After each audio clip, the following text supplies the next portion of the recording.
over 50 years, people have come to see the Sharks play. Talent, skill, speed, intelligence, elite-level athleticism. That's not these guys. Biased, one-eyed, opinionated. More often wrong than right.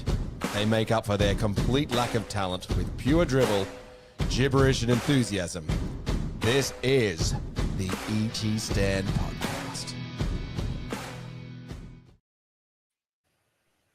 I'm back from the wilderness and utilizing a stable internet connection. Will it mean things that I say are any less rubbish? Probably not. Welcome to the ET Stand, the Sharks fans podcast, where we let our talking do the football. We're in all the usual places: YouTube, Spotify, Facebook, Instagram, Apple Podcasts, and wherever else you guys want us to be. If we aren't there, let us know and we'll try and get there. While listening, don't forget to like and subscribe. It helps with everything we do. We've also hijacked a Discord channel where fans can chat 24/7 Sharks and any other malarkey you feel you need to. The link will be in the chat and we'll pop it in the description below. Also, don't forget about super chats. They are there. Use them if you feel you need. Every super chat will get Lats to sing Ice Ice Baby by the musical genius Vanilla Ice. Joining me on the panel tonight is, you guessed it, Lats. Mate, I rushed past you while you were waiting in line so that I could get to the back of my own queue. Tell me, did you get in before the first try? Nah, missed the first try, but it's a bit of a funny story, actually. Lined up for about 20 minutes around the corner in front of the ET Gal mural. Only to be told 20 minutes later after lining up that we were in the disabled services line. Everyone had just started piling onto that line, and it was just a 2-minute run through into the gates once we were finally told that. Wow. Okay. So wrong spot, hey? Bit of better signage, maybe. I don't know. Yeah, I don't know, mate. I also missed the first try, so you're not on your own there, mate. So CK, the bloke who helped carry me and my busted internet, did you recover from that, mate? Yeah, my ears are bleeding a little bit, but it's all good, mate. I'm here to help. Big shoulders, ready to go. Oh, very good. And from Southside Physio, Francis, it's always good when we get you here, but it normally means there's a batch of injuries to discuss. So I'm sorry about this, mate. Bittersweet. Yeah, we may as well start off with some positive news, though. Your young fella's getting some game time in Flegg, and it was a good win for them against the Rabbits. How's he going? He's going really well. Had a couple of errors in his game, but he's getting. They're playing 40 minutes a half now, the Flegg, instead of 35 this season. Makes a bit of difference. So the forwards are all getting more time. Yeah, bit of a rough start against Penrith, but we've come good against Newcastle and the Rabbits, and grand final replay next week against Canterbury as the pre-game. So that'll be great to watch. Yeah, that'll be awesome. Are you nervous? Are you riding him home? What's it like watching your young fella come up through the grades? Oh, you're very nervous. Well, a bit one-eyed, but try not to be. Yeah, it's very exciting to see him and his colleagues, other players develop and move up the grades as they get a bit older or get an opportunity. So it's happened a fair bit in the last 2 or 3 rounds. So, I think Riley Pollard's up, and Michael Gabriel and Sam McCulley and a few of the others that had the opportunities in the Jets. So. And there's a handful of the last year's Flegg players in the Jets already, so it's quite fun to see how the systems work. Yeah, good, but really enjoyable. Yeah. Do you? We hear about coaches whose kids are playing NRL and try and coach them on the side or over the dinner table or whatnot. Is that something you might do, mate, when he comes home with a sore leg or a shoulder or something, and he tells you what the physio did, and you're like, oh, what do they know? No, let's just eat more broccoli. You'll be right, mate. No, certainly we've got a treatment table up at home. 3 sons play football. Our daughter's athletic and gym attender, so we've always got the table up, always willing to do that extra treatment to try and get speedier recovery. Never put the I know everything hat on. The physios are well qualified and experienced, so they're on to work in conjunction rather than be a competitor. Yeah. Fair enough. Very good. Well, we're going to want you to put your I know everything hat on later on, mate. So dust it off, get it ready, and we'll have a chat about some of the injuries that are coming up. Also joining us is you, the listeners. Thank you very much for joining us. We've got a great show coming up. Lats is going to go through the socials. We will review the Souths match for those of us that weren't on the previous debrief episode. We're going to cover the stadium name, or maybe lack thereof. We preview the Bulldogs game, and finally, CK gives us his league roundup. Now, we do have a couple of comments that have jumped in, mainly this one. From Jay. He said he missed the first 2 tries. Well, I'll level with you, Jay. I missed the first 3 when it comes down to missing the first one in queue, missing the second one going to grab chips and a drink, and then missing the third one going to grab what was I grabbing? The bratwurst. So I felt like grabbing it at full time, but we won't go into that. There was a moment where it's like, well, if I get up and we score a try, maybe I'm doing my part for the team, right? So we all have that sort of thing, don't we? Where it's because of us that we're helping the team. But yeah, I don't know. We'll see. I certainly won't be missing any of the next game. All right. Well, the Lats Socials is brought to us by Morgan's Cronulla. If you're looking for stockbroking from a local group, Morgan's Cronulla are you guys. The link is in the comments. Tell them Franko sent you. Or don't. I'm not sure if that would help you. Maybe tell them Bolo sent you. Or maybe just you heard about them on the ET stand. I'm not so sure, but one of those should get you in good stead. Just maybe not the first one. All right, Lats. I'm going to bring up the socials here, mate. You can hit us with what you've got. Alrighty. The SG Ball Sharks scored a crucial 24-4 victory over Manly to keep their finals hopes alive. Whilst Matthews' Cup squad went down to the Eagles and now sit in 9th position, both teams are within reach of playing finals football, but will have to win their remaining games to do so. And as Francis alluded to earlier, our Jersey Flegg squad scored an impressive 28-16 victory over South Sydney on Saturday at Sharks Stadium after a squandered opportunity in the dying minutes of the first half from South saw Sharks fullback Adrian Sandy pluck an intercept on the line and take the tackle and head into the sheds in front 12 points to 4. Sandy scoring early in the second half saw the Sharks lead push out to 12. However, Sharks errors kept the Bunnies in the contest, and a couple of quick tries and a Sharks sin binning saw the teams locked up with 20 to go. However, the Sharks proving too strong with tries to Gray and Wolf sealing the match 28-16. The boys go on to play the Bulldogs in the curtain raiser at Sharks Stadium at 5:10 p.m. on Saturday. Our Lisa Fiola squad rolled a second-place Central Coast Roosters side in a gritty 14-12 win, which keeps them in the top 6, whilst our Tasha Gale girls scored an impressive come-from-behind victory, downing the Roosters Indigenous Academy 26 points to 18. Newtown, the high-flying Newtown Jets have secured their 4th consecutive win of the season in a 40-10 thrashing of the Bunnies that would have even had Reggie the Rabbit seeing red. These results see the Jets remain undefeated and sharing the top spot of the knock-on effect New South Wales Cup ladder with the Wars. Both Michael Gabriel and Eli Clark bagging doubles, with tries also to Hohepa Puru, Christian Dixon, Chris Vaia, and Marween Hiroti. Niwai Puru and Hiroti sharing the goal-kicking duties, plotting 4 from 8. Newtown go on to take on the 7th place Bulldogs at Henson Park at 3 p.m. this Saturday. Go the Jets. Yep. Go the Jets. Speaking of Reggie the Rabbit, some ugly footage emerged from last Saturday's win over the Bunnies. What appears to be Reggie shoving 9-year-old Sharks fan Benji Agios.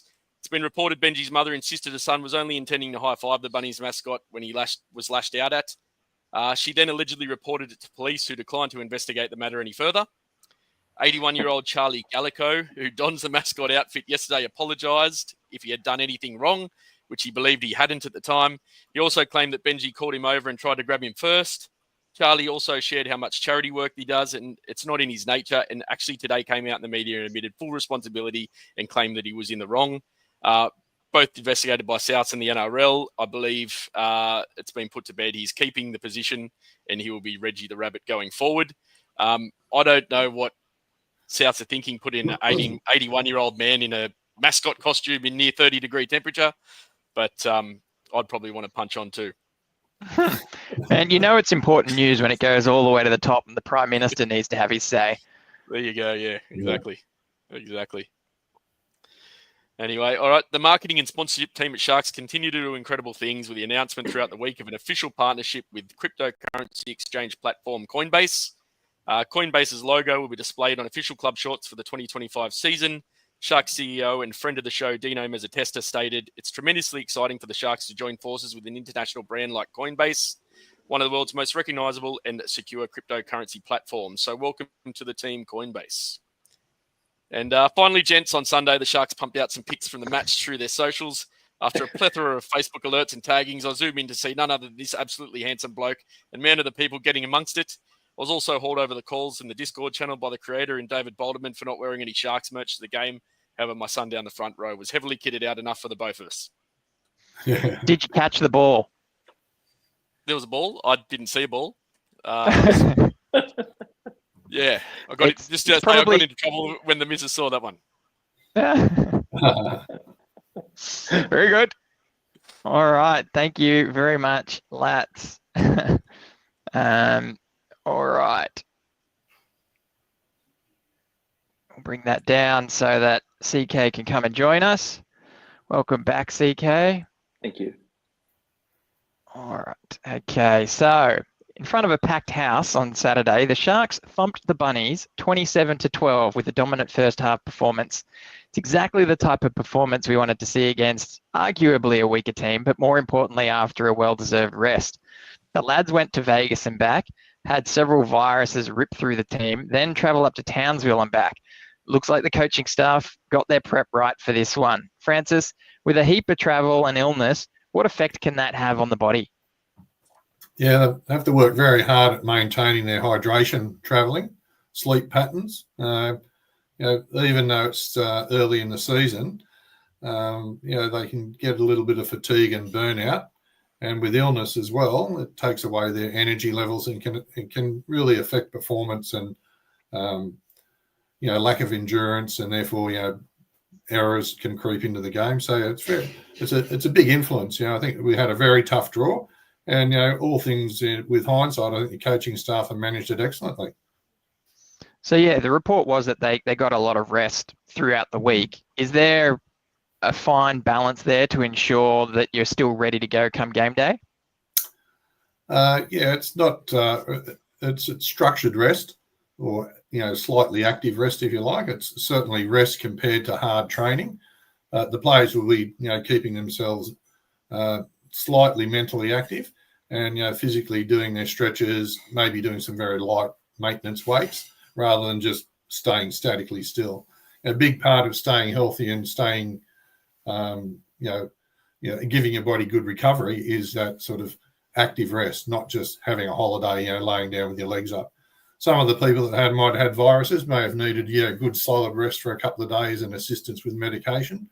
But it's important, physical aspects, mental relaxation, and hydration and nutrition. So it's a combination. It's not just take it easy. Yeah, that's what we're aiming for is to get maximum performance for the 80 minutes or however many minutes the players are on, with minimal fatigue and seeing their role out in the team. Yeah. Mm-hmm. Now you sort of touched on it a little bit. We were barnstorming in the first half. Could all of this have had anything to do with the not as good second half, or were we just clunky? Are we giving ourselves an excuse for that second half, basically? I think with elite athletes, I can't blame that too much. As I said, they had a good restful week, and from what we gather from listening to the head coach, they had a pretty good, training sessions and good performance. So I can't really blame it on fatigue. I think we just didn't have as good a half as we could have. Mm-hmm. Gotcha. Fair enough. Well, yeah, I think based on what we saw, we can't be too harsh on anyone. They certainly put themselves through the trenches and then came out ready for this one and got the job done. Lats, you were at the game. What was your impression of not only game but the atmosphere, mate? First game of the season, home game of the season. Pretty good. It's packed out, plenty of blue. I didn't see barely any Bunnies jerseys apart from Reggie's when he was throwing a right hook. No, mate. Yeah, it was actually a pretty good atmosphere. I enjoyed it. They had a lot of music going. It was good. They were pumping up the crowd. I really enjoyed what I saw. But in saying that too, like we're on limited numbers down there at the moment. So what that looks like when we're at full capacity and we have that amount of people there, I'm not too sure. But it was a nice day, a nice sunny day. Weather was perfect, and it was good atmosphere down there. Yeah, I thought it was really good, just perfect weather for footy. And I think it's one of those ones where everyone was hyped. We think we've got a pretty good team where we're winning games. First game of the season.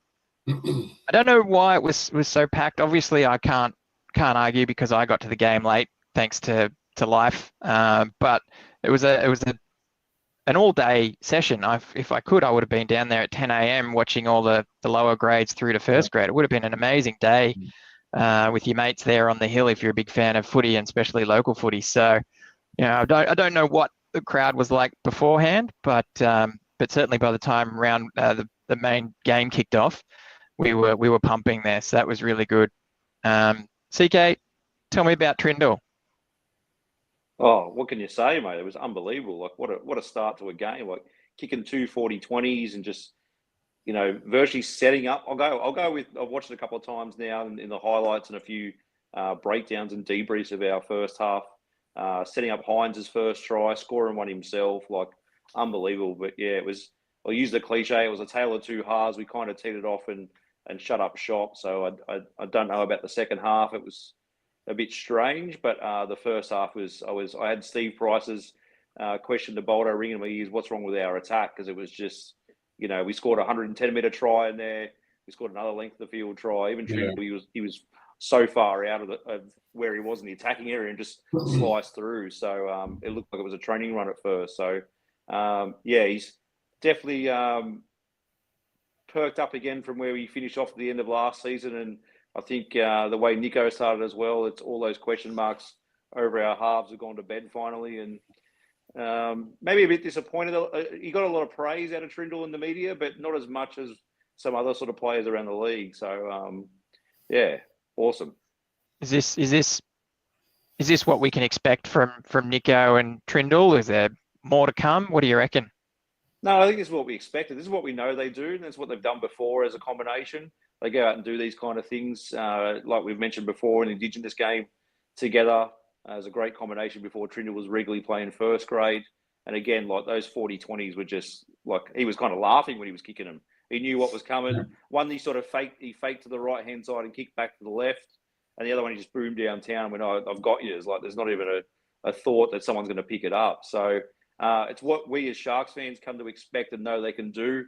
It's just whether people have really paid that much attention. They want the standout man, the man of the match, but when they can't split them, they try and find faults. So again, perfect first half of football, and we just finish out the match. I wish we put 50 on, but again, we just touched on it. Might have been a bit of fatigue. It's Vegas, Townsville, back home for a first game. It was quite a hot day again on the Saturday again. So let's just say it was well worth the 2 points.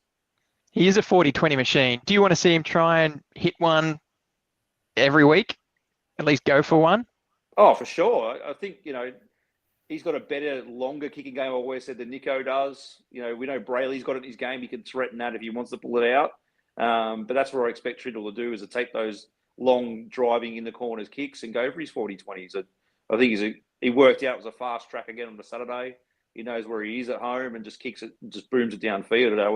They weren't even coming close to getting cleaned up, and no one was even going to get there. So just keep going at them.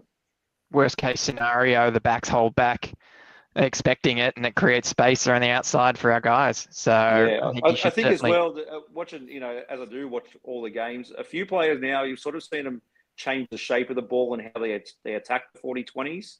I know I saw our old mate Chad kick one. I know Reece Walsh even kicked one. He's had a few poor weeks in there, but still managed a 40-20. I think they've worked out the right way to kick the ball and the right angle to go at it when they want to pull it off. And you see them even, they're stepping right at the line at the last second. They know exactly where they're going to step on that 40-meter line to get it behind and just boom it downfield. Like, they're not even getting picked up. They're just getting smashed now. So hopefully that's now part of his game forever. Mm-hmm. Lats, is AFB starting to look at home?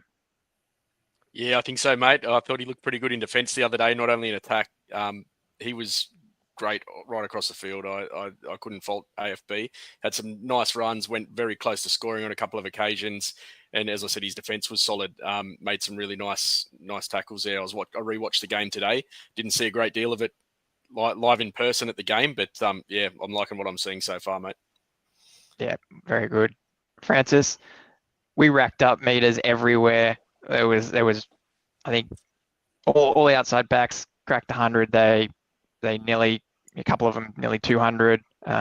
Iro definitely 200. We had our halves going over 100 meters. We had AFB going over 100 meters. Talakai going 100 meters. We were just full of running. Is that something that excites us? Is that something that you like to see, or should we be doing? Is there anything else we should be doing, or what are we doing there? That's just domination, isn't it? Power game. It was such an entertaining game of footy. I was so happy to watch it. I was one of those guys that got down there for the Fled game and watched the 3 games. It was a wonderful day. It was hot. The crowd was medium at flag level. It was, built heavily just before the Jets and continued to build a lot, in the time between Jets finishing and first grade starting. But no, entertaining football. As you said, we found space. Iro seemed to be able to break tackles, and you had plenty of people backing him up. And I've got to say, Kennedy was great in the high ball. That length of the field try where they tossed it around in the northwestern corner, and Kennedy backed up eventually to go over in the corner. Yeah, I think it's fantastic football. I think we showed in the first half that we can attack in the 20, and then we can attack from the end of the field. So I don't think we need to try and change and just, it's consistency. Yeah, that's the name of the game for every team. Yeah. Yeah, awesome. CK, Daniel Atkinson had a pretty good showing. And with some injuries to the engine room, can we now say he's handy, that he's got some experience playing around the middle? Oh, look, it's still that roving role, but I think when you're coming on and the team's rolling like the way they were, like you're saying, the meters all over the place. South didn't really put up a fight. It's quite easy for Atkinson to sneak out and do what he wanted to do in those kind of attacking zones. It was, you just touched on it with the crowd on a Saturday in the first home game. It felt very that late 90s, early 2000s, where it was just, you go down to Sharp Park on a Saturday, you're going to see a lot of points put on by our guys, a lot of flair, that thing you've been looking for, Franko, for a number of years, where it's not, get down and drag them out. It's more, let's play the attacking flair football. So Atkinson's role fit in well. And like you said, there was Ueli went down, Talakai went down late, but it was quite late on the game, and a hot day you can chuck out an Atkinson and let him finish off the game quite well. Yeah, it was pretty impressive to see. I thought that we've certainly said we want some big boppers on the bench, but there's never been a denial that when it works, right? So and we're winning. So, and while we're winning, we're not whinging. I thought Talakai's role in the middle was just as good. Like, he was playing in the middle the whole time he was on the field, and he was unbelievable. Like, he wasn't trying to break through. He wasn't trying to find offloads. He was just going, give me the ball and I'll just take it up the front. So another one that just went straight, played in the middle and filled that big bopper role. Yeah, and I was surprised to see how many meters he got. He was barnstorming. He really sort of pushed his way through the middle there, which is what we want to see him do, right? And that's the kind of impact we want from him off the bench. So good to see that. 2.0 says that Tuku looked great. I think he did. I think he's only going to get better, and I'm glad we've got him signed up. Sonia kicks in and she says it was a great atmosphere for the first home game and perfect for footy and families. Sure was. Harley loved the Sharks DJ music. It was certainly pumping and loud and proud, and there were some good tunes. I don't know how everyone felt about it, but it was good. It was certainly different to what we've had in the past, so I was okay with it. Previously, just rolling back a bit, 2.0 said there was a few injuries, but he can't be the only one happy that Nico isn't one of them. Yeah, Nico certainly seemed to stretch out and didn't seem to be hampered by any of those injury complaints that were floating around previously to this game. So that was good to see. Now, Benjamin Turner, he says he's still pissed about the penalty given for planting the ball behind the marker's foot. Matt Moylan versus the Cowboys in the finals. Well, mate, that was a while ago. It wasn't great. I'm also not that happy about it. But I'm look, if we're going to dwell on it, I'm more upset that we ran the ball out after it went dead to get a quick tap instead of just meandering up to the 20. let's not open old wounds. Let's just keep moving. Let's just get it on. I was just about to say that. Why are you opening wounds up? Come on. Yeah. SJD says Adam Blake 103 post-contact meters. Wow. So Massive. that's huge, pushing people out of the way. And he did get into a bit of a scuffle there at the end. Do we like to see that? Is that a bit of pride? Was that the ref just going a bit far in trying to, I don't know, bring it back a bit? It seemed a bit of nothing to get that penalty against the play. I would have, if the scores were closer, I would have been very upset at that call. Let's put it that way. I think if the scores are closer, he doesn't blow that penalty. Just says, boys, there's nothing in that sorted out. I thought it was strange. It went the other way. He could have just, and it was all done and dusted. It was AFB overreacted, got up and shoved someone, and that was about it. It could have just been play the ball. Yeah, agreed. And then 2.0 says, could be worse. Could have given away a penalty for calling the bloke offside. We'll get to that. Not the true spirit. Oh, gosh. Have you thought about it? Do you have a 3-2-1 you want to give me for this match? Start with you, Lats. Mate, I was really happy with what I saw from Nico. I'm going to give Nico 3. He seems to be getting his confidence back. I like seeing him goal kick. He's obviously gotten on top of that injury. I think onwards and upwards with Nico. 2, I thought Will Kennedy was great. And I know I give this guy points all the time, but Britton Nicker, I had to give 1.2. I thought just some of his runs, his angles he was running were brilliant. And he just plays with so much aggression and so much heart. And, mate, yeah, he gets my 1. Brilliant. Francis, what have you got for us?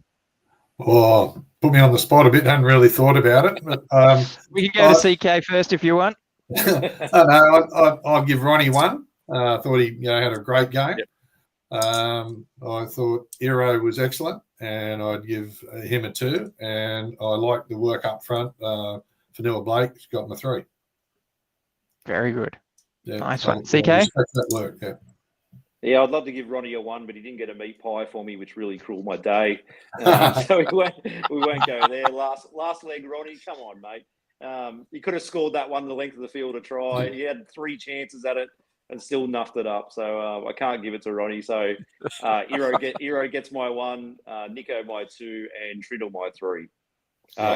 Close. Will Kennedy, very, very good game. And he's getting closer to my man of match every single week. His defence from end to end is just unbelievable. So yeah. Mulatalo gets my 1, Kennedy my 2, and definitely Trindle gets my 3. Yeah, it was good to see him. And SJD, he's against you there, Lats. He says Trindle exists, You can't give points to everyone, mate. You can't give points to everyone. We're not all called 2.0. And Franko no, we should, Lats, because we had Trindle and Nickera. We should be given points. Yeah. There you go. I did Trindle and Nickera both get 3 each. Yeah. Oh gosh. All right. So it wasn't all great. We did pick up a couple of injuries out of that match. And to go with the injuries already sustained in the engine room, it might be starting to put a bit of pressure on our depth. Francis, maybe you can give us a bit of a rundown on what we have here. So picked up from this game was an MCL injury to Hamlin-Ueli. For those that don't know, what's the injury and typical recovery? So I've got my handy model here. So front on is the kneecap here. Yeah. Mm-hmm. And then to the inside of your knee is the medial side. And this, where are we? This represents the medial ligament. So the ligament holds the shin bone to the thigh bone. And if they get separated, it stretches the ligament. So side on or from front on, it stretches it. So it stretches the side here. And if some of those fibers give, that's a ligament tear. This medial collateral ligament, MCL injury, goes in grade 1. Grade 1 can be as short as 10 to 14 days to return to play. And grade 2 is more like 3 to 6 weeks. And grade 3, you're looking at a 10 to 12 week recovery. So it's about the severity of how many fibers are torn and grades the injury. And then if it's a low grade 1 injury, usually players won't go for scans. But if it's suspected to be more than that, they'll usually go for a scan to get a more specific diagnosis and then give an idea to the team and the player how much works in front of them to recover. The line we've got is sorry, at least a few. The line we've got is at least a few weeks. So I don't think they're either being cagey about it or they haven't got scans done yet. Would be my guess. I think if someone says few weeks, it's more likely to be a low grade 1. Grade 1, grade 2, and definitely have variations within the grade. A grade 3, by its definition, means it's a snapped ligament, so it's actually cut in two. So definitely, sort of, if it's a few weeks rather than several weeks, it'd be more like a higher grade 1, not a grade 2 injury. Grade 2 is automatically sort of closer to 6 weeks, which I wouldn't call a few. And interestingly, with Ueli, hopefully it's not the leg that he sort of hampered him last year. As a sports physio, and most physios know, the predictor of an injury is having a former injury. So a previous injury is a strong predictor of getting an injury in that area again, and that's why rehab is so important. So hopefully it's not the same leg, and he can get over it as quickly as possible. Yeah, I was going to say he had a string of injuries there to his leg last year, which I believe was carryover from the year before. So it's certainly a long-standing issue there, and all the preseason reports where he's getting stronger and stronger. So hopefully this isn't a reoccurrence of that. I agree. He certainly looks a lot fitter, and he looked a lot more mobile this year than he did, through the whole season last year. So hopefully it's a different leg and totally non-related. So only the next sort of few days will tell us, I guess. Yeah. Okay. The Sharks pilot medical update came out, and they really didn't give us much. So we had to trawl through various interviews and media reports to try and gather some of this. But moving forward, we've got Talaka, who's listed as a 50-50 chance to play. Now, he limped off with, and I quote, an ankle injury. Could be nearly anything, right? Yes, it's very general. It can be an inside or outside ankle ligament injury. Do we take anything from the 50-50 chance to play? Yeah, 50-50 chance to play, again, indicates that it's probably a grade 1 injury. There's no chance of playing if it's a grade 2. So even if it's a high ankle sprain, which if I use my ankle model, you can see on here is the heel. This is the medial, the inside ankle. The most common part of ankle sprains is when you roll your foot inwards and sprain the ligaments on the outside. So this level here is your ankle, and with your shin bones just above the ankle, if the ligaments tear across here, that's the high ankle sprain or the syndesmosis type injury. So the lateral or the outside ligament sprains are ones that you can treat aggressively in the first 10 days, get a lot of calming down of inflammation and pain, and strap them up heavily, and you can function on them very well. So I'm suspecting that type of injury rather than a high ankle sprain, which even if it's a grade 1, would normally be 2 weeks to 3 weeks. Yeah. Is there any risk of going out with something like that, or? Yep. I think there is risk, and you would rather wait the extra week if you can. And at this time of the season, I would think that the coaching staff and medical staff wouldn't be taking risks. Yeah. Gotcha. Then I guess returning to the lineup, spoilers for the team listing, is Hazelton. He is back from a back injury. It kept him out of the game for 2 weeks, and based on the coach interviews, he might not be a certainty to start with back issues, and we're assuming it's nothing crazy like a bulging disc or whatever, but is it just maintenance and nursing it through a bit of rest, or because backs are kind of notorious, right?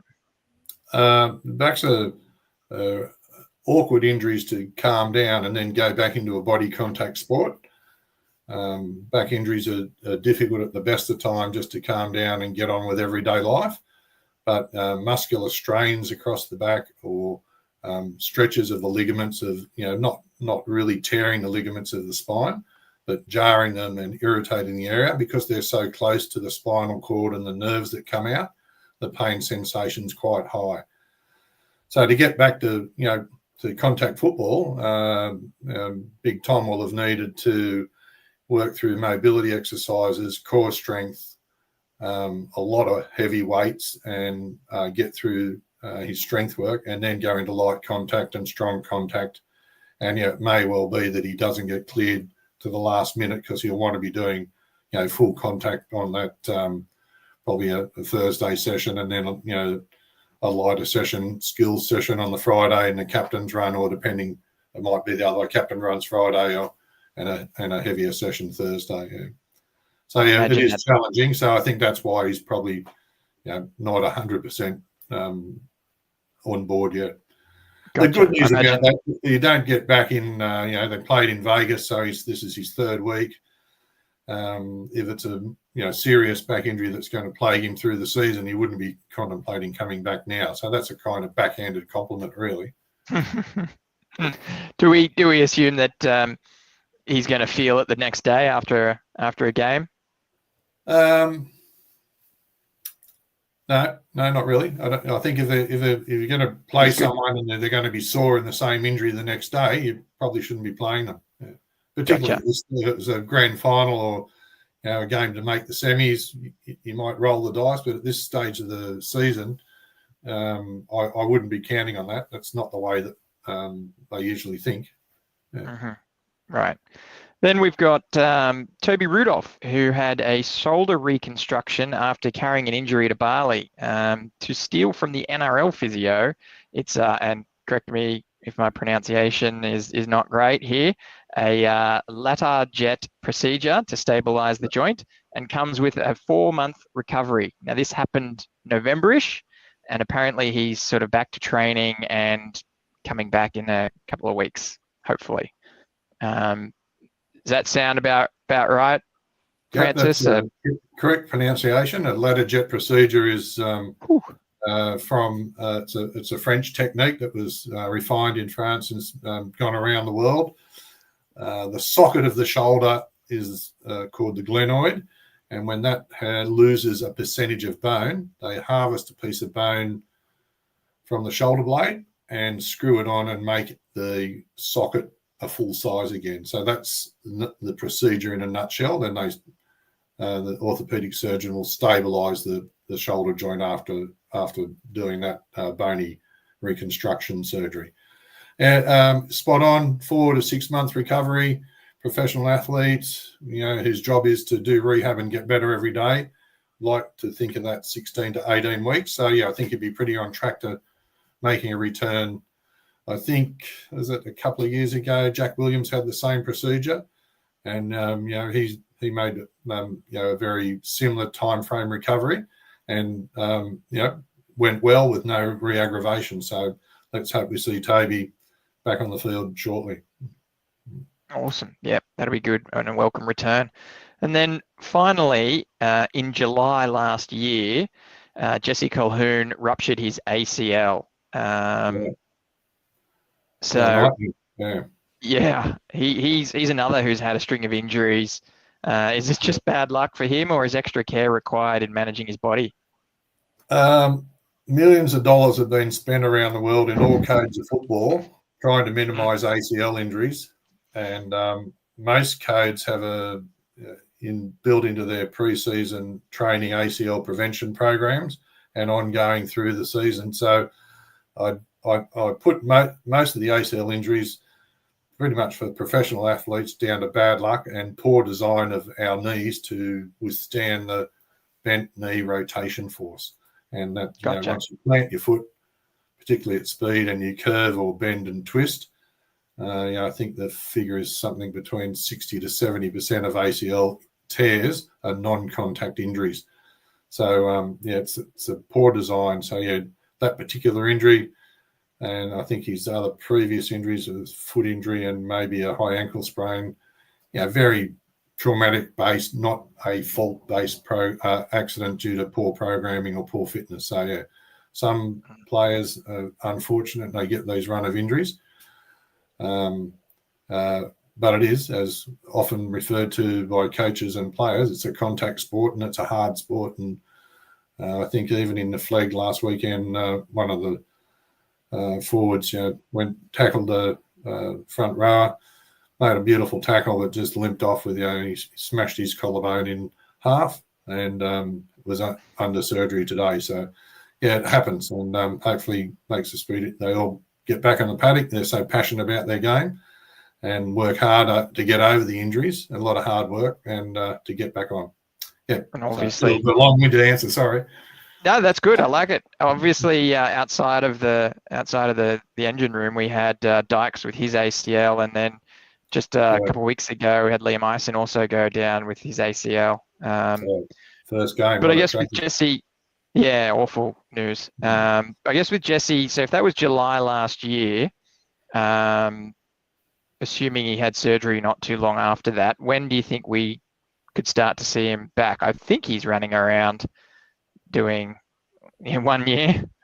Yeah, go CK. So let me talk about it. Go CK.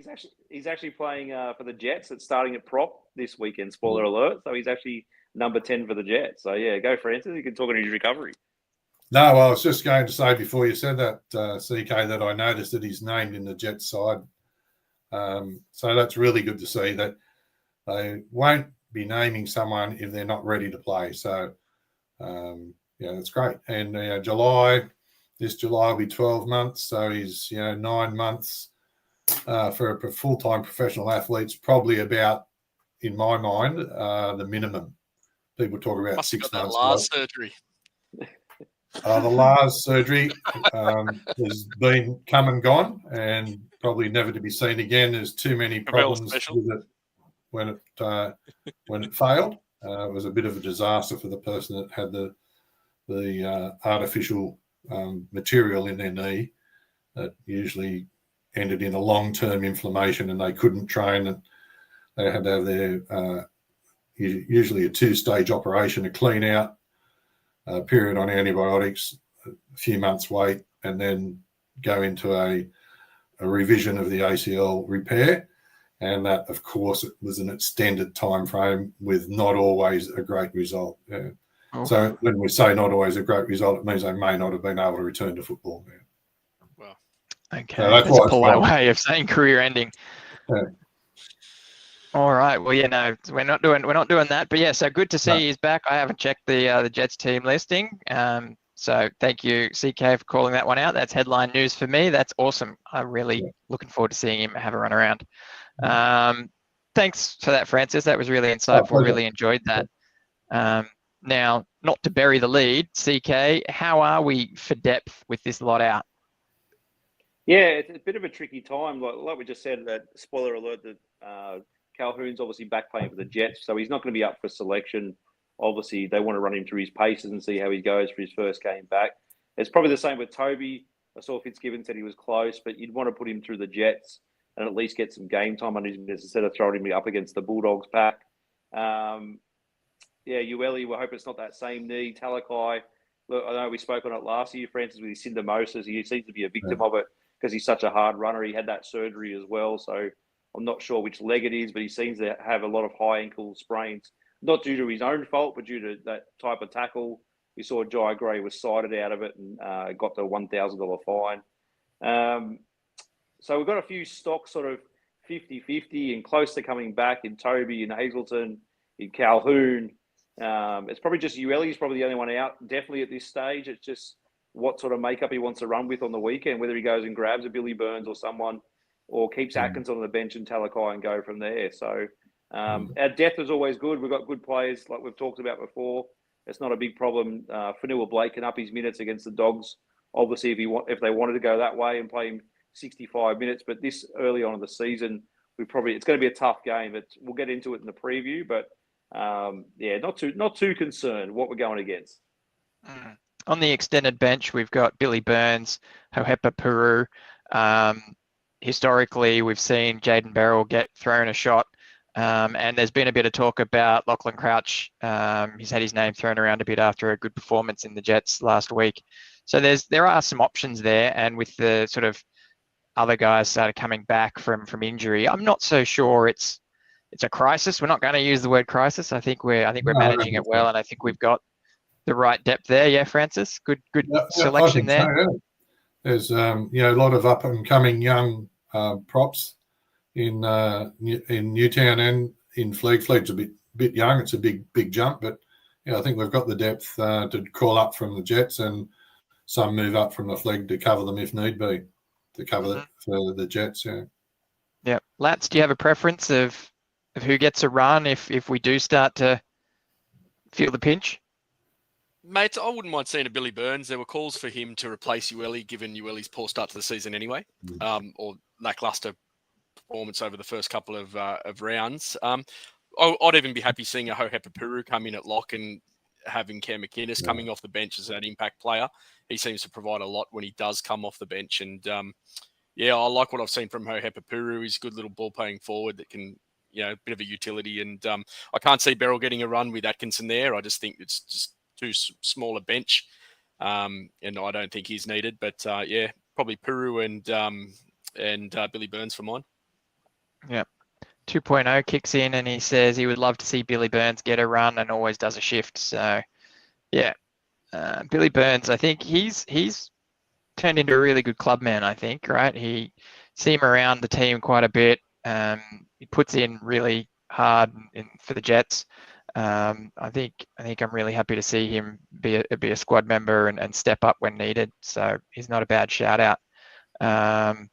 Chris is asking, where is Williams?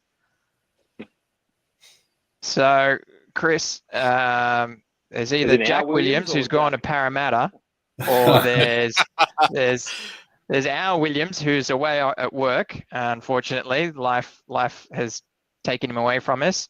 And then there's Williams 2.0, who is commenting here. We just read out his comment. And then there is the other Williams, who is another commenter. So we got plenty of Williams. Might need a bit of background on which Williams, if I haven't already answered it for you. And Chris, if you watch Jack Williams on the weekend for Parramatta, no. Happy to not. SJD says, what happened with Max Bradbury? I believe you've asked at the right time. I believe he also did an ACL, mate.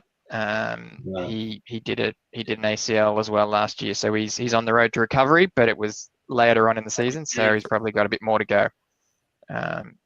So I guess watch this space, but he's not available as yet. So hopefully that puts your mind at ease there about what's going on with him. Still certainly part of the team. All right, now Reece Williams. Oh, that's SJD throwing a curveball. I don't know what Reece Williams is up to at the moment, but he was one of my favourites, definitely. Started going to coaching for a bit, and then he went into fitness. I did hear something about what he was up to recently, but I cannot recall it. So I apologise, SJD. If you really want to know, I'll dig around and have an answer for you on the debrief episode. All right. Now, let's see here. What have we got next? Okay. I wasn't here to talk about it last week, so I didn't get to talk about the round one game. But this week sees us again play at our home ground. That home ground being Sharks Stadium. To get Williams' history out of the way, the grounds have been known as Endeavour Field, Ronson Field, Caltex Field, Shark Park, Toyota Stadium, Ramonda Stadium, Southern Cross Group Stadium, PointsBet Stadium, and now, as mentioned, Sharks Stadium. For me, it doesn't quite roll off the tongue as easy as Shark Park, but it has alliteration, so we will take it. That said, we're still looking for a sponsor. We knew about this back in June and officially appointed Sports and Entertainment 131 to assist us in finding someone. CK, should we have found someone by now? Oh, you know what?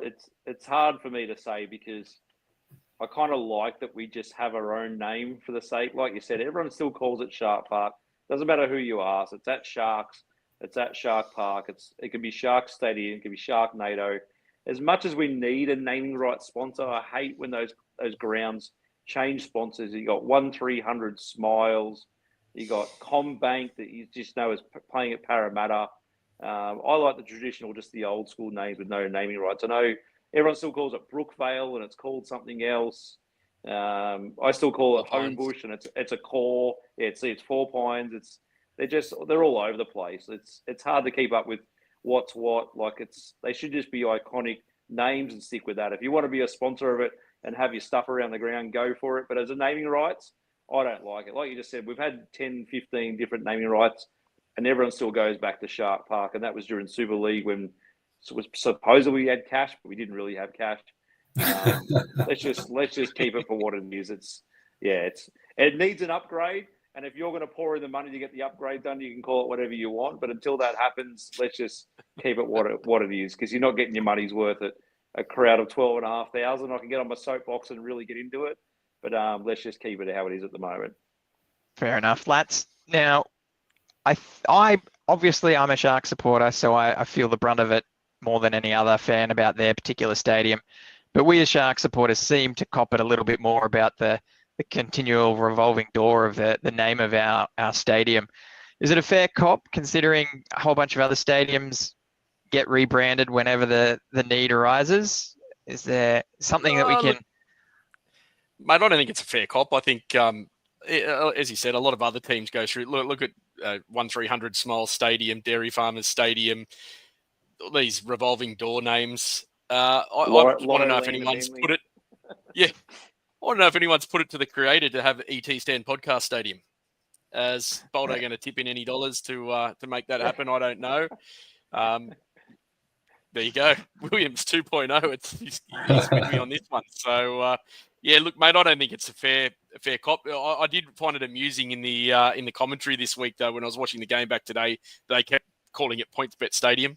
They've obviously, they've forgotten that we're just Shark Stadium now. And, so a bit of free advertisement for PointsBet, not that they probably need it. I think Chris Kelly's backing them up. And, that's I don't think it's a fair cop at all.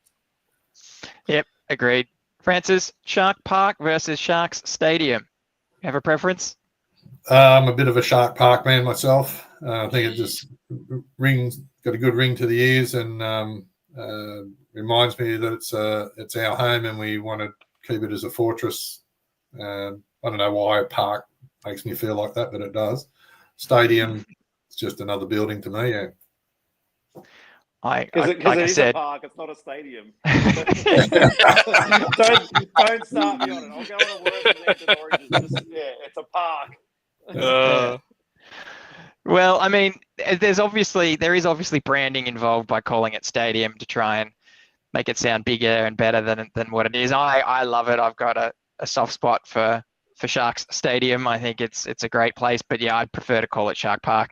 But if you're out there looking for sponsors, I think by calling it Shark Stadium, you're making it a bit more attractive to potential suitors.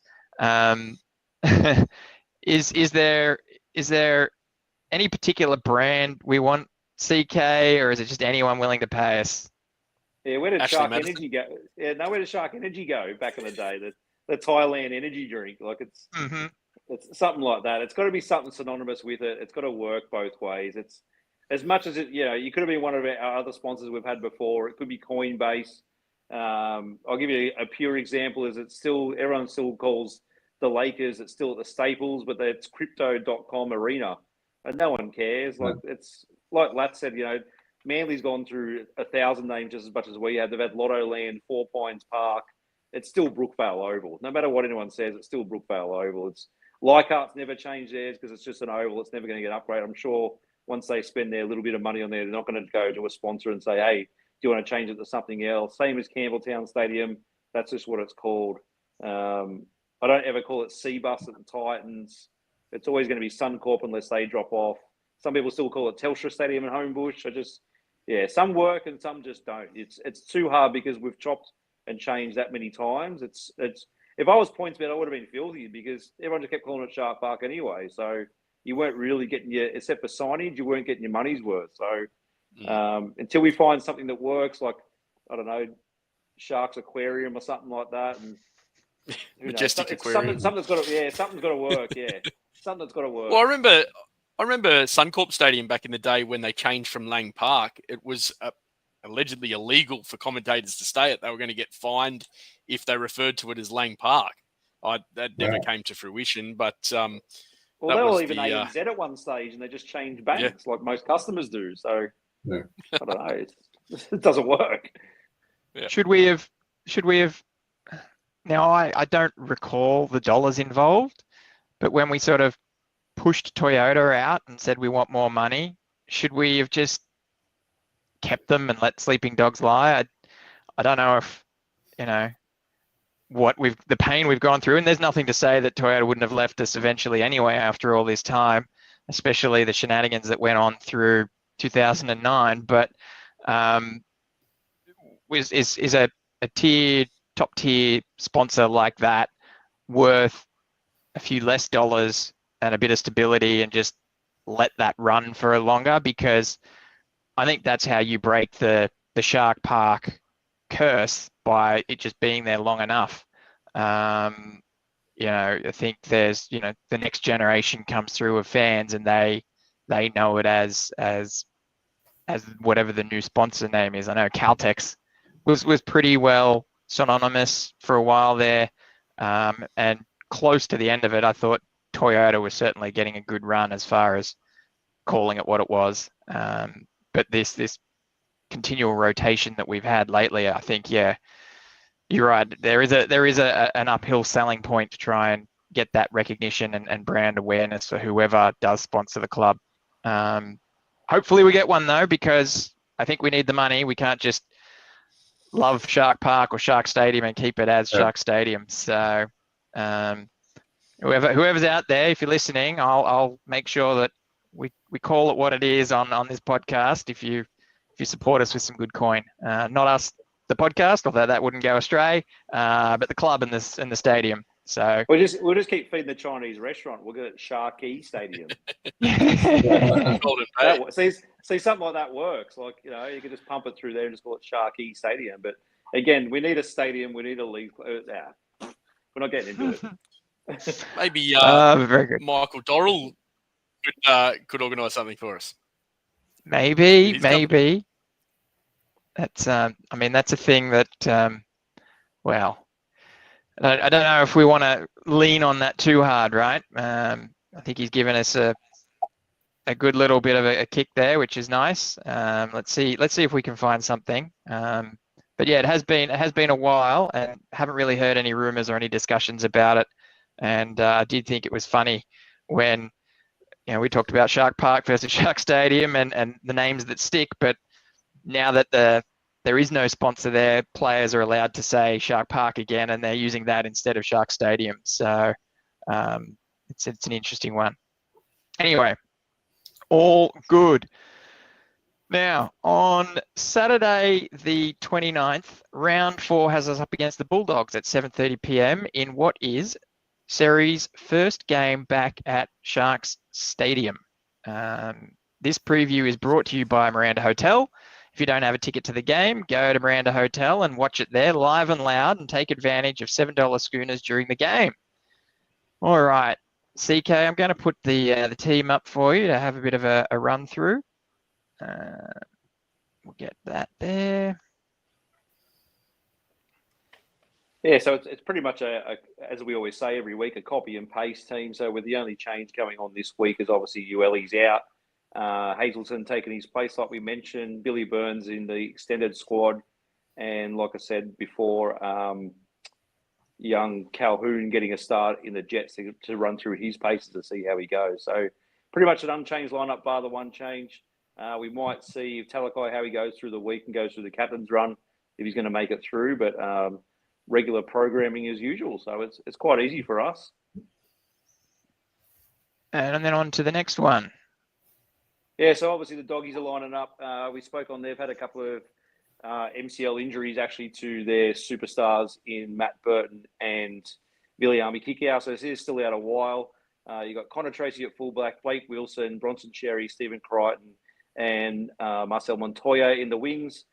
Bailey Howard's getting a start at 6 this week and Toby Sexton at 7. So Bailey Howard normally plays a bit of a lock or comes off the bench. So it's a bit of an interesting selection. Max King at 8, Reed Marty at hooker. Big Suluka Fafito comes in, who scored a pretty easy try on the weekend against Parramatta. Quite a big player. Referee Josh Curran at 11, Jacob Weston 12, and Latz's favourite lock, Jamin Salmon. Kurt Mann, Harry Hayes, me and Latz's favourite Stilly Tupanua, and Curtis Moran at 17 with our old foe in Cameron Sheraldo coaching the Canterbury Bulldogs. So they are 3-0 at the moment. They had quite a tough game against Parramatta on the weekend where they just snuck home, probably on the back of their hard-nosed defence, but the attack just wasn't really there. They're obviously missing a few attacking options there, and I think it's going to be another, I'm going to say close to training run, but I think it's going to be a little bit harder for us to go through this team. Is this not a scenario where we need to be a bit more cautious than that because they still managed to find a win last week, or is it just Parramatta were terrible and the Bulldogs aren't really all that? You know, given it was a 14 or 16-8 scoreline against Parramatta team that's copped a lot of points in the last couple of weeks, it was a much improved performance from Parramatta. The Dogs just didn't offer too much in attack. It was quite a strange game. I kept waiting for them to roll into Parramatta and really turn over some points, but it just didn't happen. And like I said, missing Burton at 6, a guy normally plays lock. He's now playing 6 this weekend. They just didn't get seared around the park as much. They just relied on that hard-nosed defence. They got 2 utilities out there in Kurt Mann and Jamin Salmon. So, it's a bit of a strange team. I've noticed Crichton as well, sort of just limping through the last couple of weeks as well. He sort of gets towards the end of the games and the cramps kick up a bit of early season wear and tear already.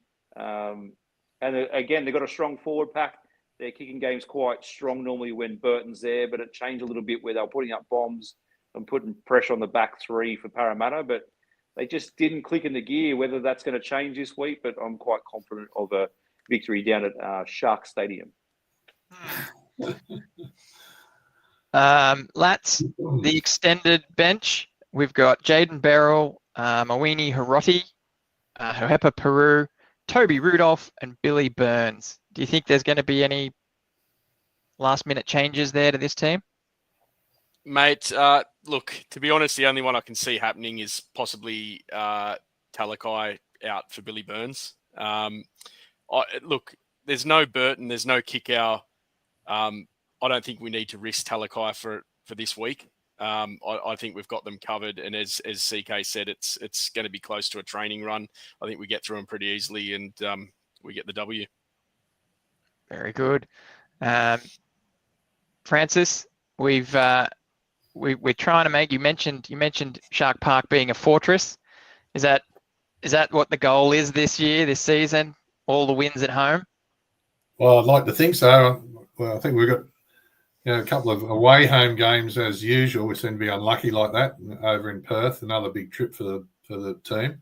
Yeah, but I think they've made a good start and put a stake in the ground and try and make it the fortress. Yeah, I think traditionally people say, Shark Park's a hard place to win at, and that's a traditional sort of saying amongst commentators and ex-players and ex-officials like myself. But I think all clubs like to make their home ground difficult for the other team to win. So yeah, definitely. Yeah, I think the crowd was certainly good on last Saturday, the 3:00 match. Do you think we're going to get the same crowd out there for 7:30? Big full house, Francis. Yeah, I think we will. It'll still be, unless the random storms come, it should still be a balmy evening. 7:30. 7:35 kickoff. Just gone dark. Yeah, it should be a good crowd. Flag playing beforehand should draw a moderate amount early as well. So yeah, I don't think we'll have the family hill as packed with families and children as it was on the weekend, because it's such a brilliant time and lovely day. But I don't know if we'll get the 13,000. I'd like to think we get over 10. I hope so, definitely. Lats, SJD chimed in a bit earlier saying Kennedy is on 10 Dally M points. You reckon more of the same from him? He's on a bit of a tear. Yeah, mate, he is. There's a lot of love for him across the socials at the moment. And to be honest, he's going to want to put on a show to show up kind of Tracy, I think, being an ex-Shark. Yeah. I really like him. What I'm seeing, he's really going looking for work in attack, and he's really picked up his defence a lot. His positional choices have gotten a lot better, I believe, in defence. And I think he will keep the ball rolling. CK, Bronson Sherry's first game back at Shark Park. Do we care? It's getting a little bit of airtime. Yeah, he said it doesn't seem to care. I don't really care. Are you going to boo him, Franco? Is there going to be a few boos out there? Or yeah, I think a lot of water's gone to the bridge. He's a bit of a different player. It happened a long time ago. It's not a walkout a la Blake Ferguson and screw you guys. I think Connor Tracy's going to get a bit of love. Interesting. I saw an interview that I reposted on our socials in regards to when he was a 19-year-old. He had 3 ACL injuries in a row, 2 to the same knee, and then 3rd to the opposite knee after coming back. So to see him running around the way he does is, I still marvel at him. I know Zach's still got a soft spot for him in his Supercoach team, and every time I see him run, I'm like, how did that guy come back from 3 ACLs? But I think the only problem we're going to sort of face as a home team is the Doggies fans are just loving it. They've come out of the woodwork in the last couple of years because the team started to get up.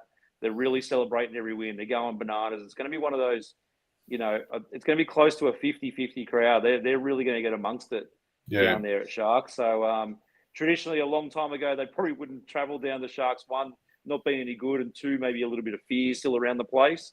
But I think that's dissipated over time, and I think they're going to turn up in droves. So it could be an interesting atmosphere down there, I believe. Yeah, we certainly know they turn up, even when the team's not really performing well. It's not too far a trip for them. So certainly expect to see some opposition fans in the crowd cheering them on. But ultimately, I think it's going to be a bit of a bridge too far. I think, we've got some runs on the board.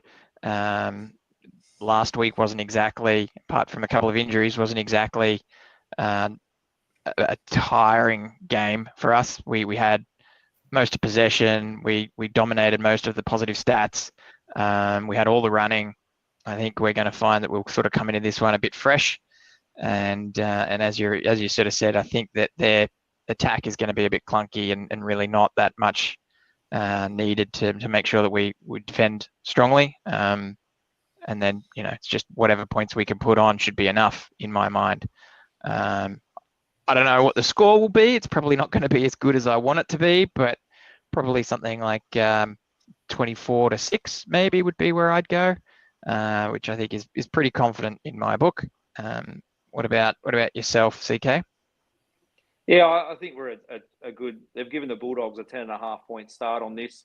I think that's about around the mark. They're like I said, they're a drag you down like we used to be. Drag you down, get into a wrestle, try and out-muscle us. Like I said, they changed their kicking game with Sexton putting up higher bombs and letting Preston come through and clean up the backs against Parramatta, but the attack just wasn't there. They got 3, and we talked about when they first started building this team, they got 3 guys that play 6, 7, 14, 9. So they're a bit of a made-up team, and I think they've just been on that high for, they are 3-0. It started to come apart a little bit. I know the Dragons gave them a tough run in the first week as well, and I think it was maybe Reed Marty come off the field saying that was one of the toughest half he's played against Parramatta in the second half. So they will be battered and bruised after that game. And like I said, Crichton gets to about the last 20 minutes and is really struggling to get through a game. So I think we should just get over the top at the end, and just a bit more speed and class will get around them. Francis, any players to watch out for from the Sharkies to have a good game this round? I think Blake's got to lead them from the front, and then Trindle and Nico got to stand up and repeat performance. And I think if that happens, then the rest of the team will click. And Rayleigh's been a bit of an unsung hero this season. I think he's been performing pretty well. A lot of energy, especially in that Townsville game. He was just an energizer bunny. I think he's been doing well, mate. Maybe you're right. Maybe people always want to see a little bit more flair from him, or a little bit more, kicks, or razzle dazzle, a few more darts. But ultimately, I think he's been really solid for us. Good call out, Francis. All right, there is a comment here, a couple comments that we missed. 2.0 said, in the words of Phil Gould, it's the Bermuda Triangle Stadium. What happened to the Bermuda Triangle? Hey? What happened to the Bermuda Triangle? Just sidetrack. Yeah, we got GPS and the triangle was mapped out. Fair enough. I'm actually not a fan of that old Bermuda Triangle call that Phil Gould's thrown out there. It is nice to have a friendly moniker like that, like the eighth wonder for Leichhardt, but ultimately I feel it robs us of our good performances whenever it's used. We win a game and it's the Bermuda Triangle. It's because the other team's playing poorly or something weird's happening with the weather, and it always rubs me the wrong way when that's happening, as opposed to being used in jest. But I get it; it's fun. I'll let that chip on my shoulder fall off eventually. And then SJD said that Katy Perry can give us a couple of millions now that she's a Sharks fan. And then my particular favourite comment here at the moment from SJD was directed at Williams, our very own historian. I wonder if Williams knows how many Williams have played for the Sharks. So there's a little bit of homework for you, Williams. I guarantee he knows. Yeah, I reckon he knows. Almost as many Kerrs. Ooh, okay, very good. All right. Now, I'm excited to get there. I'm really pumped. This will be a night with a couple of mates that I'll be heading out there for. I'm looking forward to sitting back. Saturday night is generally my preferred time slot. You have a few beers. You've still got a day of recovery on Sunday. It's my preference. So I'm looking forward to it. Now, CK, we're going to hit you up with your around the league. Beautiful. I tell you what, though, watching after a hard day at 3 o'clock was quite enjoyable. Getting into the beers and then get a nice victory and then roll into the next two games. It was quite easy to watch. It was yeah. It was a good time slot. Still strange to get used to, but we'll get used to the 3 o'clock one. We'll get into it. I think so. 3 o'clock was really good, but it felt like a Sunday. Yeah, it did. Yeah, and you still had Sunday to come. It was great. True. It could be my new favourite. All right, mate. What have you got for us? Yeah, so just an update on the ladder so far. You got the Storm on top, Bulldogs second, Eagles, and then the Tigers in the top four at the moment. So West Tigers sitting there pretty, had another good victory on the weekend. We're obviously sitting at 6, and you got the lowly Dolphins, Cowboys, and Eels rounding out the ladder. So early days yet, but a few shuffle arounds. Interesting to see the Panthers down to 12, but they haven't got Cleary again this week. So after getting a HIA, so be interesting to see how they bounce back against their opponents this weekend, and we'll see how this juggles out for the rest of the season. Do you see, after the South's performance last week, do you see them falling, mate? You were an early caller last year about them having a bad season. Yeah, I'm still going to stick with that. I think they're going to drop right off. You got Latrell's back in a couple of weeks still to come.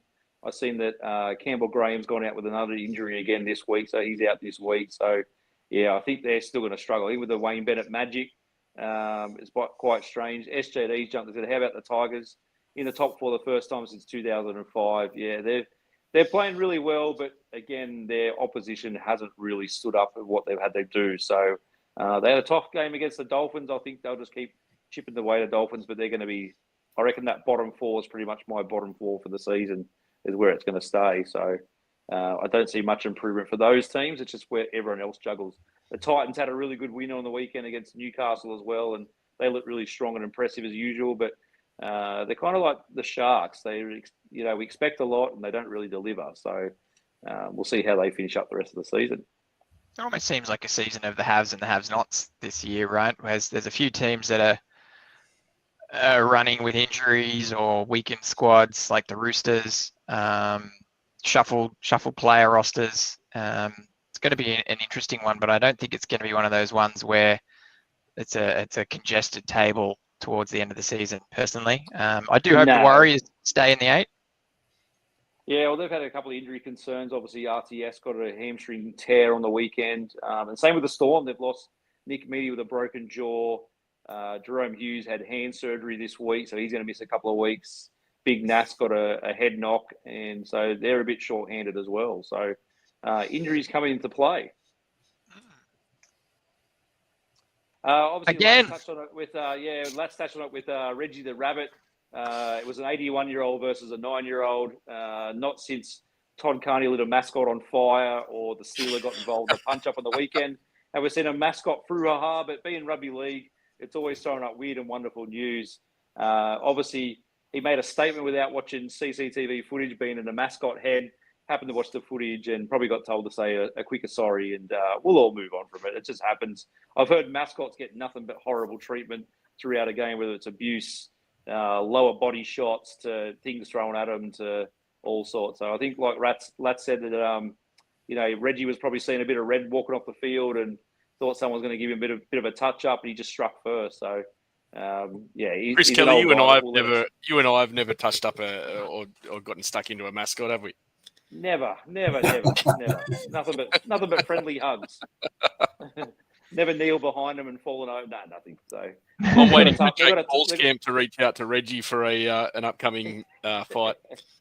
Yeah, they got a tough job, but yeah, he's like Lat said, he's an older fella in a hot suit and a hot Saturday down there, and his team just got an absolute hiding. So I think he just struck first. I think he'd had been doing it. Struck first. So, he's been doing it for 20 years, I believe, for the love of the game. So it's, they even show one time he was in the attacking zone on the field when he was in the in-goal area when the Roosters and Souths were playing. He was loitering around the in-goal area for about 5 minutes when the Roosters were attacking South's line. So he's had a few moments, Reggie, but yeah, we'll let this one slide. It's all good. Bit of heat stroke. Yeah, bit of heat stroke. Obviously, we touched on Josh Curran, referee Josh Curran's his new role this week. Got called out for a penalty against Parramatta in the spirit of the game. Look, we've seen plays over the years from the mousetrap to other players calling for balls in the background where Wade Graham scored. I know Greg Bird's done it before, and even the Joey Johns brothers have done the mousetrap play, and it's worked. Good on the referee, though, for making a stance. I think because Josh Curran was standing right next to him and called out Matt Dory's name about 5 times and actually affected the play. He probably used the wrong words, the referee, saying in the spirit of the game.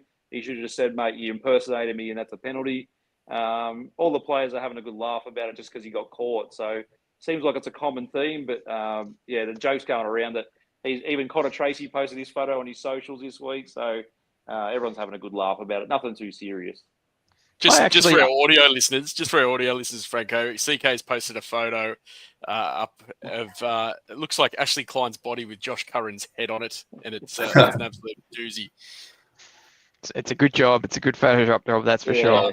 Yeah. I actually like the terminology that the ref you used. was cricket aficionado, would I? But yeah. Well, yeah, but also like. I don't know if you saw the 360 episode where they covered this. It is in the laws of the game. The spirit of the game is in there. And if he said, impersonating the ref was the problem, then I agree that causes a bit of grey area for scenarios where, as you said, people calling for the ball or people calling various things to try and disrupt the play. I feel that the reason why this was an issue was because he was standing next to the ref. If it was happening anywhere else in the field, I don't think anyone else would have cared, not even the ref. But if he said something like, impersonating the ref, that potentially throws in a new vocabulary to the game and we see people blowing up about, oh, this guy impersonated the ref and you didn't call it. So I think by going with the spirit of the game call, we're saving ourselves future pain, because this was absolutely a storm in a teacup.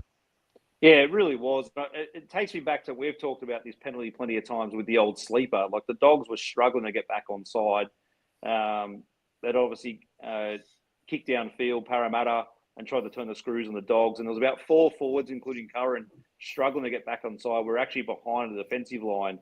So for him to call out, look, the spirit of the game is one of those ones that's so broad. It's funny. It's probably the James Maloney rule that's come in, where, you know, you used to throw players' boots into the crowd. So you could call it anything. The spirit of the game could be anything from squirting a bloke with a water bottle to, you know, undoing someone's shoelaces to little squirrel grip or a wedgie or something like that. It's such a broad rule. So I liked to use it. It was quite funny, and it didn't affect the game too much. So they might think twice about barking to the referee. He should be just catching his breath and getting back behind the attack. So, yeah, they could have called a couple of different penalties, but, yeah, good on the referee for doing it. And obviously, finally, Ricky's Raiders got upset against Manly, and he absolutely went on an absolute rant in regards to his team losing and copping a raw go with the referee, but he can't talk about the referee, so he didn't talk about the referee, but he did talk about the referee playing Manly over there at Four Pines Park. Look, Corey Horsburgh was offside. They probably got done in their no-try call, Sebastian Chris, where a passing player was taken off the ball, and they got called for a bit of a Cherry Evans special in regards to an obstruction call. It went down the other end of the field. Horsburgh was way offside and got sin bin, and the floodgates just opened from there. Look, it's all to do with the 6 again and penalties, and he said he was involved in the obstruction calls in the off-season. So he just, you know, like I said, they were 2-0 and flying, and all of a sudden he had a loss, and it was time for Ricky to explode. It only took 3 weeks, but good on you, Ricky. Bloody Ricky and his blow-ups. He is. And then the biggest breaking news this week in the circus of rugby league and the merry-go-round of players, happened to be tuning into 360 last night, where they paused the program, and I was trying to find slides for last night. Come up with Cherry Evans breaking news, which then turned into a bit of a back-and-forth phone calls with Fox. And then poor Cherry Evans was going to be on 100% footy that night on Channel 9 last night, so I tuned into that also. Seems to be he's pretty much walked out the door and he's not coming back. So whether they offered him a 1-year deal or a 2-year deal, he's pretty much made up his mind, whether it is Nick Politis' big sombrero of cash, or to go back up to North Queensland and play with the Dolphins and see, you know, to me, he should be going back and play for the Titans for 2 years, because he did owe him 10 years. But good to see Cherry Evans sort of, I don't know, blowing up the camp already this early on. But Lats, where do you see Cherry Evans ending up? Yeah, mate, I can see him at the Roosters, like that Cooper Cronk sort of leadership role there. See out the last couple of years in the team, going on to a coaching job and a leadership role. Look, he has done this before, though. He made us look a bit silly, made the Titans look a bit silly. And, yeah, look, I think he'll end up at the Roosters. I think you're right there, mate. Yeah. Francis, any preference for Cherry Evans? I don't know if he gets on with Des Hasler and maybe Foran. They all might link up again. Oh, yeah. Good call. Yeah. Up there at the Titans, yeah. Form the old partnership. Well, the other rumour is... Franko, you're a big fan of Manly and DCE. Where do you think, or you don't care? Oh, look, there is another rumour about the Dragons, with Flano being an ex-assistant coach there, may have some ties to DC as well. So he's got plenty of suitors. Not entirely sure it's poor DCE had to go on 100% footy after the announcement, because I'm pretty sure he made the announcement, so he knew what he was doing. Certainly playing the game there. You're probably nailing it on the head there. He's probably clearing the decks to say, get rid of all of the speculation of will he stay or not, and allow the suitors to come for him, and make sure that he gets a bit of healthy competition for his services, instead of just maybe picking something that's been whispered about. I reckon he'll end up at the Roosters, like Lat said, and there's probably some kind of Roosters scenario in the background where they're guaranteed without guaranteeing him a media job when he retires. Yeah, it was quite interesting to hear from him. Like I said, he's a bit of a PR disaster when it comes to contracts and him playing and stuff like that. But he pretty much just said, "Yeah, I've closed the door." It was interesting to hear him say as well, he'd been sleeping on it since December, so he had kind of made up his mind going into this season. It wouldn't shock me if he does just pull stumps. He hasn't actually made an announcement on Origin this season. It wouldn't shock me if he just said, "Oh, I'm just going out and that's it." But the way he's playing, he can probably get a 2-year deal. It's watch this space of the merry-go-round of halfbacks. Yeah. I must admit, until Lat said that, I had totally forgotten that he was close to signing with the Sharks, or at least rumoured to be close to signing with the Sharks. It's more they've made the connection with his agent, Tedesco's agents, Reece Robson's agent.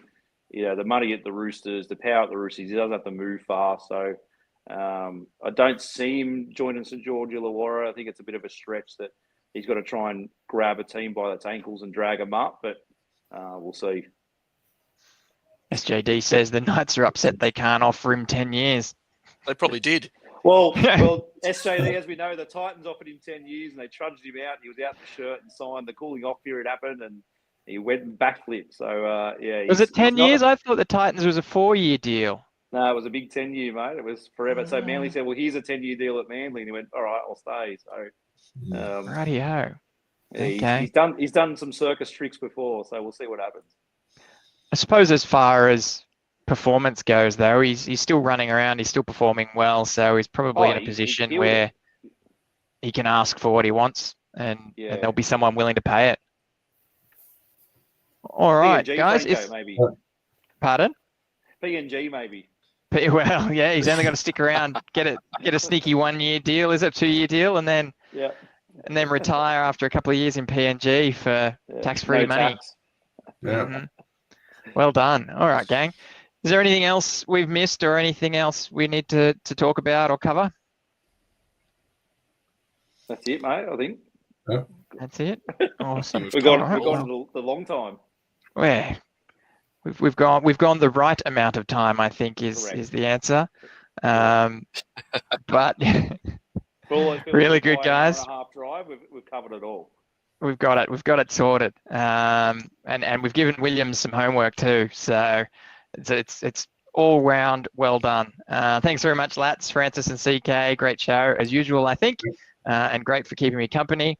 Unfortunately, talking about Williams, we won't be able to get a Chronicles episode out this week due to other commitments. So apologies for that. However, we will have an opposition point of view with Boldo and a Bulldogs fan for the upcoming game, and our regular debrief episode after the match. If you missed us live, pop your comments below or jump on the Discord channel and pop them in there. If you're on our Discord, don't forget to put your tips in. We only tip the Sharks, so tipping is one game around. Just tip the Sharks. You think the Sharks are going to win or not? It's easy to do. We have put the Discord link in the chat as well. But ultimately, thanks very much. Thanks again, Lats. Thanks, CK. Thanks, Francis.